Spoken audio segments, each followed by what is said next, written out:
नमस्कार, तुमचे स्वागत आहे। आज आपण पितृपक्षाची महान कथा सांगणार आहोत। असे म्हटले जाते की ही कथा ऐकल्याने सर्व प्रकारचे पितृदोष नाहीसे होतात। ही कथा काळजीपूर्वक ऐकल्याने माणसाचे कोट्यावधी पाप नष्ट होतात आणि त्याला अपार संपत्ती आणि सुख मिळते। पूर्वजांच्या कृपेने त्याचे सर्व दुःख आणि दोष नाहीसे होतात आणि त्याला आनंदी जीवन मिळते। ही महान कथा भगवान श्रीकृष्णाने गरुडजींना सांगितली आहे। चला ही कथा ऐकूया मित्रांनो। एकदा पक्षीराज गरुड मनात कुतूहलाने भगवान श्रीकृष्णांकडे येतो आणि त्यांना नमस्कार करतो। म्हणतो, हे भगवान, पितृपक्षात पूर्वजांची पूजा केल्याने काय फल मिळते? पितृपक्षात पूर्वजांच्या शांतीसाठी कोणते उपाय करावेत? भगवान श्रीकृष्ण म्हणतात, हे गरुड, आज तुम्ही एक महान प्रश्न विचारला आहे। तुमच्या या प्रश्नात संपूर्ण मानवजातीचे कल्याण लपलेले आहे। जो माणूस आपल्या पूर्वजांना संतुष्ट करतो त्याचे सर्व दोष आणि दुःख दूर होतात। पूर्वजांची पूजा केल्याने माणसाला त्याच्या पूर्वजांचे आशीर्वाद मिळतात। या विषयात एका अप्सरा आणि एका ऋषीची एक प्राचीन कथा सांगितली आहे। आज मी तुम्हाला सांगत असलेली ही कथा ऐकून तुमच्या सर्व प्रश्नांची उत्तरे मिळतील। म्हणून हे गरुड, ही कथा काळजीपूर्वक ऐका। जो कोणी ही कथा ऐकतो त्याचे सर्व पितृदोष, पूर्वजांचा शाप नष्ट होतात। जो कोणी ही कथा ऐकतो आणि सांगतो त्याच्यावर पूर्वजांचे आशीर्वाद नेहमीच राहतात। गरुडजी म्हणतात, हे प्रभू, मी तुमच्या मुखातून ही कथा ऐकण्यास उत्सुक आहे। कृपया मला ती कथा सांगा। मी ही कथा नक्कीच प्रसारित करेन। मग भगवान श्रीकृष्ण गरुडजींना पितृपक्षाची कथा सांगू लागतात। म्हणून मित्रांनो, तुम्हीही ही कथा काळजीपूर्वक ऐका। ही कथा ऐकल्याने पुरुषाचे सर्व पाप आणि दोष नष्ट होतात। त्याला पितृदोषातून मुक्तता मिळते, सर्व कर्ज फेडले जातात, संपत्तीची प्राप्ती होते आणि एक सुंदर आणि सद्गुणी पत्नी मिळणे निश्चित आहे। निपुत्रिकांना मुले देणारी ही कथा खूप महान आहे। पितृपक्षाच्या काळात प्रत्येक व्यक्तीने ही कथा ऐकली पाहिजे। हे ऐकून पितृदेव प्रसन्न होतात आणि आशीर्वाद देतात। श्रीकृष्ण म्हणतात, हे गरुड, प्राचीन काळाची गोष्ट आहे। रुची नावाचा एक राजा होता जो जगाचा राजा होता। भ्रम आणि आसक्ती सोडून तो निर्भयपणे ब्रह्मचर्य पाळत पृथ्वीवर फिरू लागला।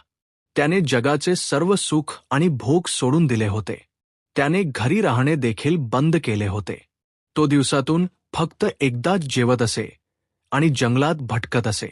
त्याला असा त्याग स्वीकारताना पाहून त्याचे सर्व पूर्वज खूप दुःखी झाले।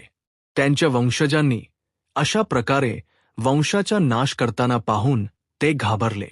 त्यांना वाटले की ते स्वतः जाऊन त्यांच्या वंशजांना भेटतील आणि त्यांना त्याग सोडण्यास सांगतील। मग एके दिवशी जेव्हा रुची ध्यान आणि तपश्चर्या करत होते, त्याचवेळी त्याचे सर्व पूर्वज त्या ठिकाणी प्रकट झाले। रुचीने डोळे उघडले तेव्हा त्याला समोर 4 दिव्य आत्मे उभे असलेले दिसले।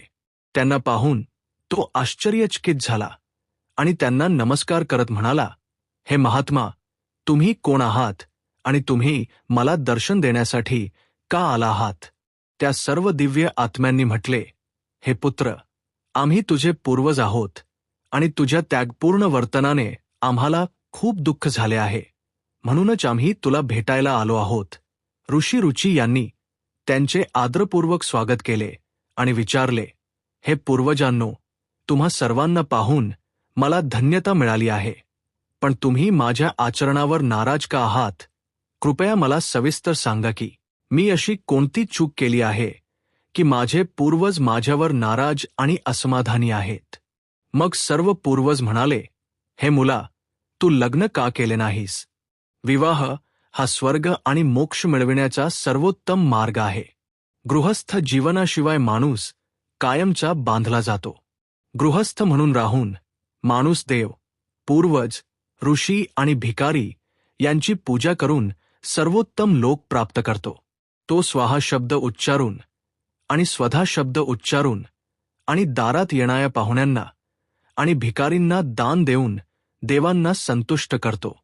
लग्न न केल्याने आणि मुले न झाल्याने तुम्हाला देव आणि पूर्वजांच्या कर्जातून मुक्तता मिळू शकणार नाही. तुम्ही दररोज जगात राहणाऱ्या मानव, ऋषी आणि इतर प्राण्यांचे ऋणी होत आहात. मुले न जन्मवता तुम्ही स्वर्ग कसा मिळवू शकाल? देवांची पूजा करून, पूर्वजांना पाणी अर्पण करून आणि संन्यास घेतल्याशिवाय तुम्ही स्वर्ग प्राप्त करू शकत नाही. सर्व पूर्वज म्हणाले, हे मुला, जर तू लग्न केले नाहीस तर हा अन्याय तुला फक्त दुःख देईल. मृत्यूनंतर तू नरकात जाशील आणि पुढच्या जन्मातही दुःख भोगावे लागेल. मग ऋषींनी आपल्या पूर्वजांना सांगितले, हे पूर्वजांनो, जीवनात लग्न करणे खूप वेदनादायक आहे. ते पापे जमा करते आणि शेवटी ते अधोगतीला घेऊन जाते. या विचाराने मी स्त्रीशी लग्न केलेले नाही. स्त्रीशी संबंध ठेवून मोक्ष मिळत नाही. जो व्यक्ती अविवाहित राहतो आणि दररोज ज्ञान प्राप्त करतो आणि ज्ञानाच्या अमृताने आपल्या आत्म्याला शुद्ध करतो, तो माझ्यासाठी सर्वोत्तम आहे. विद्वानांनी अनेक प्रकारच्या सांसारिक कर्मांचे वर्णन केले आहे. म्हणूनच माणसाने आपल्या इंद्रियांवर नियंत्रण ठेवले पाहिजे आणि तत्वज्ञानाच्या पाण्याने आपल्या आत्म्याला शुद्ध केले पाहिजे. मग पूर्वज म्हणाले, हे मुला, इंद्रियांवर नियंत्रण ठेवून ज्ञानाने आत्म्याला शुद्ध केले पाहिजे. तुझे हे विधान बरोबर आहे, पण तू ज्या कल्याणाच्या मार्गावर चालत आहेस तो हा नाही. त्याग, तप आणि दानाने तुझे अशुभ दूर कर आणि फळे मिळव. इच्छारहित शुभशुभ कर्मबंधनाचे कारण नाहीत. भूतकाळातील कर्मभोगाने नष्ट होतात. जन्माच्या पुण्यकर्मांना सतत सुखदुःख अनुभवून नष्ट केले जाते. मग ऋषी रुची म्हणाल्या, हे आजोबा, वेदांमध्ये कर्ममार्गाच्या सादरीकरणाने अज्ञान आणि भ्रम सिद्ध झाले आहेत. म्हणूनच तुम्ही मला लग्न करण्यास का उद्युक्त करत आहात? लग्न करून माझे फक्त नुकसान होईल. पूर्वज म्हणाले, हे पुत्रा, कर्माने जे काही केले जाते ते अज्ञान आहे, हे खरे आहे. परंतु ज्ञान प्राप्त करणे हे देखील एक प्रकारचे कर्म आहे. श्रेष्ठ पुरुष शास्त्रांमध्ये सांगितलेल्या कर्मांचे उल्लंघन करत नाहीत. त्यांना त्यांच्यापासून मोक्ष मिळतो. शास्त्रांमध्ये पुरुषाला लग्न करण्याचा आदेश देण्यात आला आहे. जर पुरुषाला मोक्ष मिळत नसेल तर त्याला मुलांशिवाय मोक्ष मिळत नाही. त्याला मुलांनी केलेल्या श्रौत कर्मानेच मोक्ष मिळतो. म्हणून हे पुत्रा, तू नियमांनुसार लग्न करावे. लग्न न केल्याने तुमची सर्व कर्मे देखील नष्ट होतील आणि तुम्हाला फक्त अपयशच मिळेल. जर आपला वंश नष्ट झाला तर आपले आत्मे अतृप्त राहतील. लग्न करून आणि मुले जन्माला घालूनच तुम्ही तुमच्या पूर्वजांना संतुष्ट करू शकता. श्रीकृष्ण म्हणतात, हे गरुड, आपल्या पूर्वजांचे असे शब्द ऐकून ऋषी रुचीला खूप लाज वाटली आणि त्यांनी लग्न करण्याचा निर्णय घेतला. मग ऋषी रुची आपल्या पूर्वजांना म्हणाल्या, हे पूर्वजांनो, आता मी म्हातारा झालो आहे. मला त्यांची मुलगी कोण देईल? असो, माझ्यासारख्या वृद्ध व्यक्तीचे लग्न करणे खूप कठीण आहे. मग पूर्वज म्हणाले, हे मुला, जर तू आमच्या शब्दांचे पालन केले नाहीस तर निश्चितच आपल्या सर्व पूर्वजांचे पतन होईल आणि तू खाली पडशील. असे म्हणत सर्व पूर्वज अदृश्य झाले. श्रीकृष्ण म्हणतात, हे गरुड, पूर्वजांचे असे शब्द ऐकून ऋषी रुची मनात खूप अस्वस्थ झाले. आपल्या पूर्वजांच्या उद्धारासाठी लग्न करण्याचा विचार करून तो मुलीच्या शोधात पृथ्वीवर भटकू लागला, परंतु त्याला कुठेही मुलगी सापडली नाही. आपल्या पूर्वजांचे शब्द पुन्हा पुन्हा मनात विचार करत तो चिंतेत पडला आणि विचार करू लागला, मी काय करावे? मी कुठे जावे? माझ्या पूर्वजांना मुक्त करण्यासाठी कोणती स्त्री माझ्याशी लग्न करेल? बराच वेळ असा विचार केल्यानंतर तो चिंतेत पडला आणि विचार करू लागला, मी काय करावे? कुठे जावे? माझ्या पूर्वजांना मुक्त करण्यासाठी माझ्याशी कोणत्या स्त्रीशी लग्न करावे? यानंतर रुची ब्रह्मदेवाची तपश्चर्या करू लागल्या. ऋषी रुचीने 100 वर्षे एका जंगलात कठोर तपश्चर्या केली.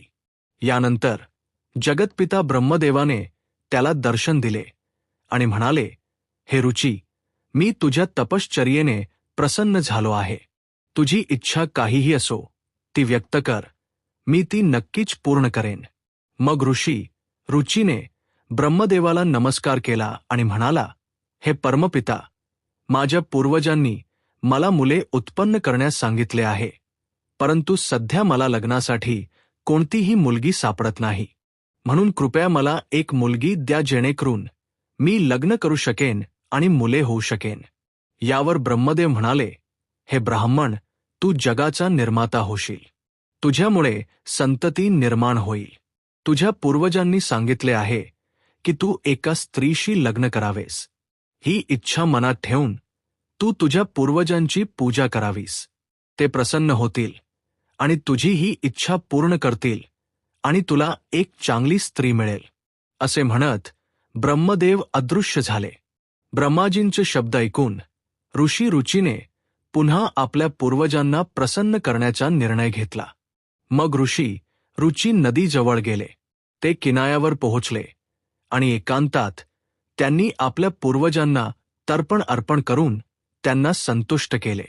त्यानंतर एकाग्र मनाने त्यांनी आपल्या पूर्वजांची भक्तीने स्तुती करण्यास सुरुवात केली.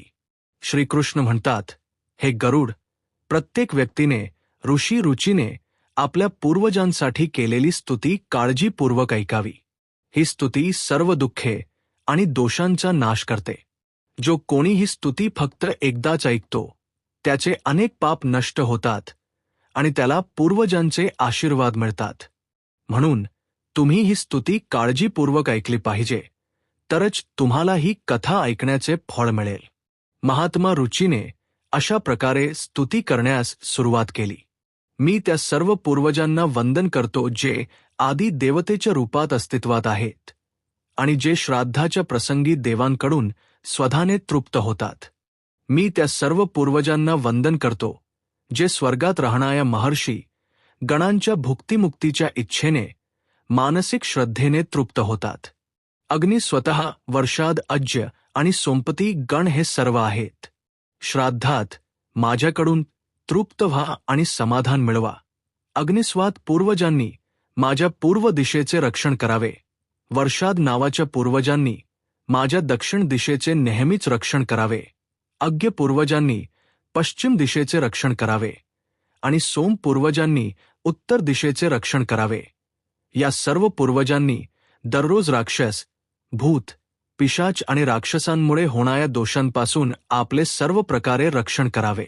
विश्वभूक आराध्य धर्मधन्य शुभानंद भूत भूतकृत आणि भूत नावाच्या पूर्वजांचे 9 गण आणि अनाग नावाच्या पूर्वजांचे 6 गण आणि वारेण्य वर्द तुष्टी पुष्टी विश्वपत आणि धाता या नावाने प्रसिद्ध हे 7 गण आणि पूर्वजांच्या पापांचा नाश करणारे 5 गण जे महान महात्मा, महित महिमा आणि महाबल नावाने प्रसिद्ध आहेत.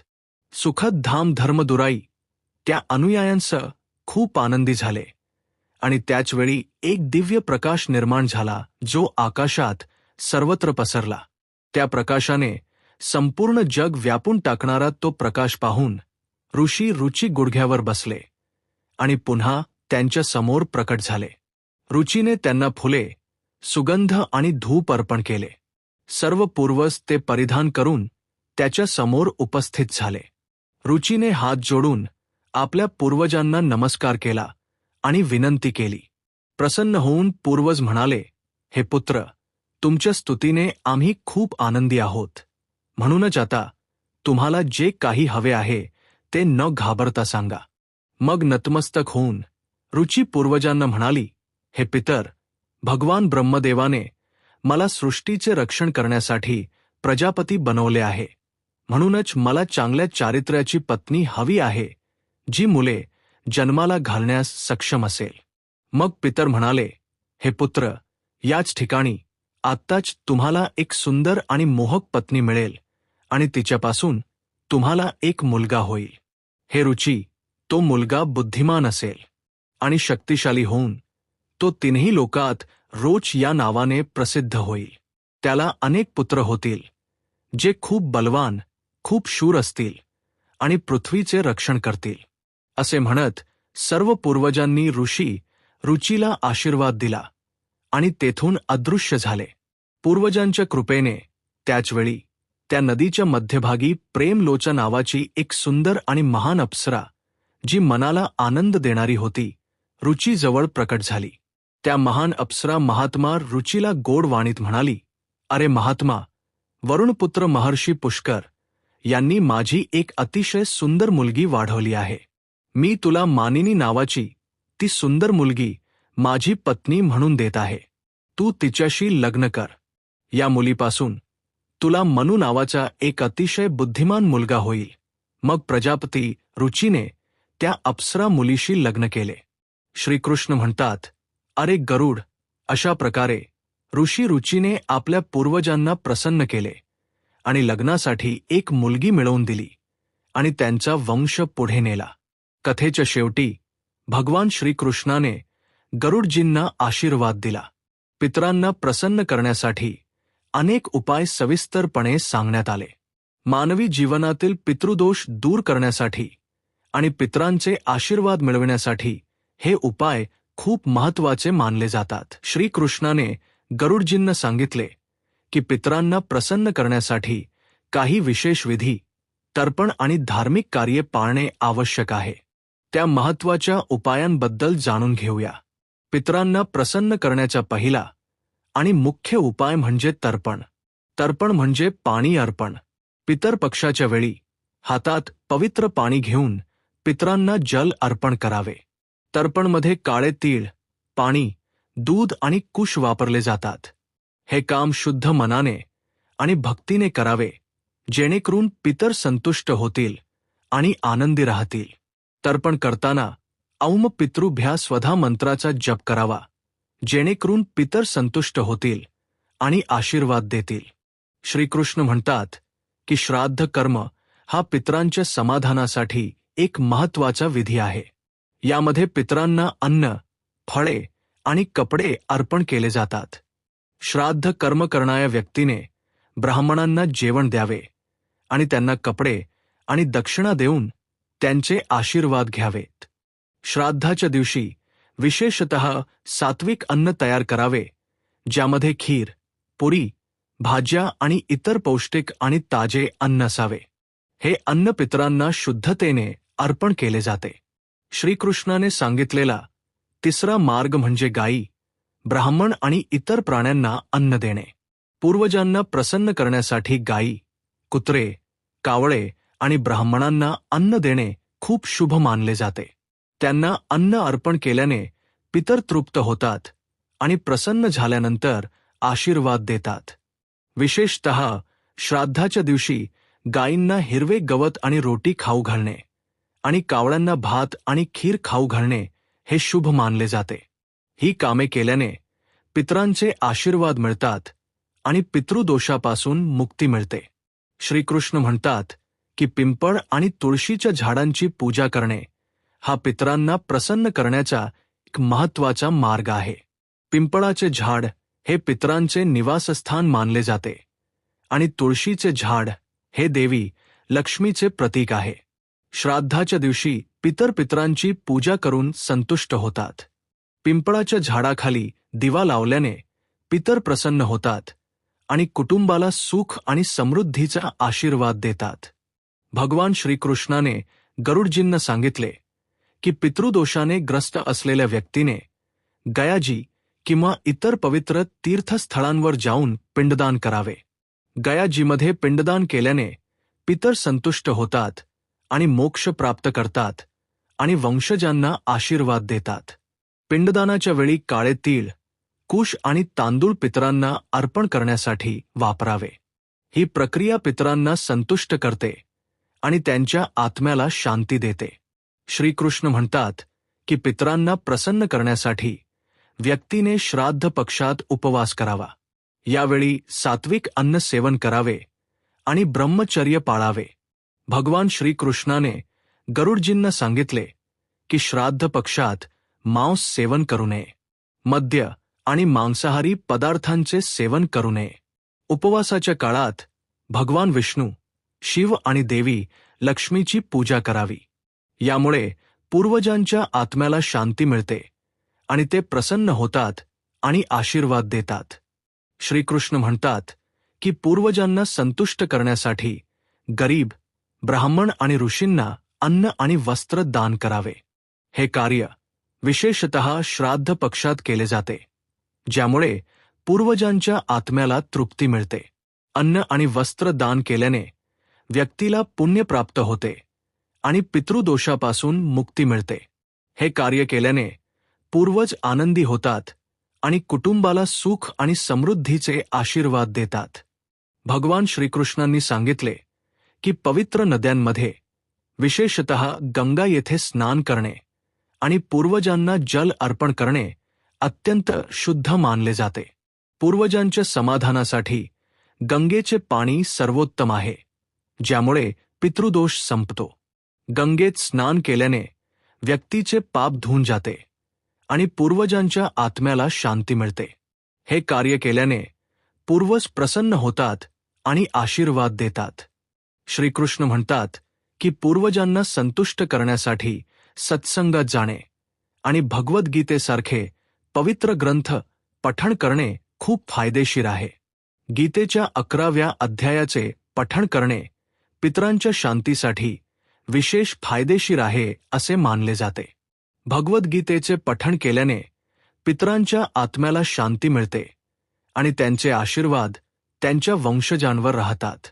भगवान श्रीकृष्णांनी गरुडजींना असेही सांगितले की जो व्यक्ती श्रद्धेने हे उपाय करतो, त्याला जीवनात सर्व प्रकारचे सुख आणि समृद्धी मिळते. पूर्वजांच्या कृपेने त्याचे सर्व त्रास संपतात आणि कुटुंबात शांती राहते. हे उपाय नियमितपणे केल्याने पितर दोषापासून मुक्तता मिळते आणि पितर आनंदी होतात आणि वंशजांना आशीर्वाद देतात. श्रीकृष्ण गरुडजींना म्हणाले, हे गरुड, जो कोणी या उपायांचे पालन करतो त्याला कधीही पितर दोषाचा सामना करावा लागत नाही आणि त्याचे पूर्वज नेहमीच आनंदी राहतात. अशा प्रकारे भगवान श्रीकृष्णांनी पितरांना प्रसन्न करण्यासाठी विविध उपाय सविस्तरपणे सांगितले, जे प्रत्येक व्यक्तीने पितर पक्षात करावेत. तर मित्रांनो, अशा प्रकारे पितर पक्षाची कथा गरुड पुराणात वर्णन केली आहे. आशा आहे की तुम्हाला ही कथा आवडली असेल, म्हणून कमेंटमध्ये नक्की सांगा. जर तुम्हाला हा व्हिडिओ आवडला असेल तर लाईक करा आणि कुटुंबासह शेअर करा, तसेच चॅनेलला सबस्क्राईब करा. असे करा जेणेकरून तुम्हाला अशीच आध्यात्मिक माहिती मिळेल. सर्वांचे आभार.